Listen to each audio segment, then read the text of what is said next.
అమ్మా, ద్వాదశ రాశుల వారు వారికి వారే సులభతరంగా చేసుకోగలిగే పరిహారాన్ని తెలియజేస్తారా? ద్వాదశ రాశుల వారికి పరిహారాన్ని తీసుకున్నట్లయితే మేషరాశి నుంచి మీన రాశి వరకు ద్వాదశ రాశుల వారికి ఈ రోజున ప్రతి వ్యక్తి తమ వ్యక్తిగత దైవాన్ని ప్రార్థించుకుంటూ ముందుకు వెళ్ళడం ఒక విధానం అయితే, దాంతోపాటుగా ఈ రోజున అవకాశము, ఆసక్తి, మీకు సమయం కూడా లభ్యమైతే తప్పనిసరిగా ఈ రోజున అమ్మవారికి సంబంధించిన ఆరాధన విశేషమైన ఫలితాన్ని ఇస్తుంది.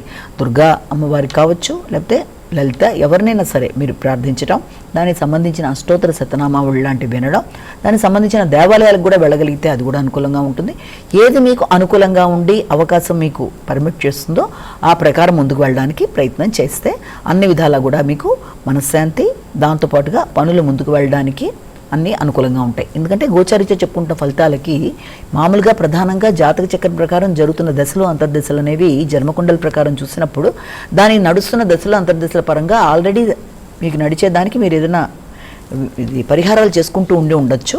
కానీ ఇది గోచారీత్యా చెప్తున్న వాటికి ఈ పాటి చిన్న చిన్న సమస్యలు ఏదైనా ఉన్నట్లయితే దానికి ఈ యొక్క శ్లోకాల రూపంలో కానీ, దేవాలయ సందర్శన కానీ, లేకపోతే మీ ఇష్ట దేవత ప్రార్థన కానీ ఏది చేసినా అది కూడా మీకు చాలా వరకు అభివృద్ధికరంగా ఉండడం, తర్వాత ప్రశాంతత ఏర్పరచడానికి అవకాశం ఉంటుందని మనం ఇక్కడ గమనించుకోవాలి. నమస్కారం.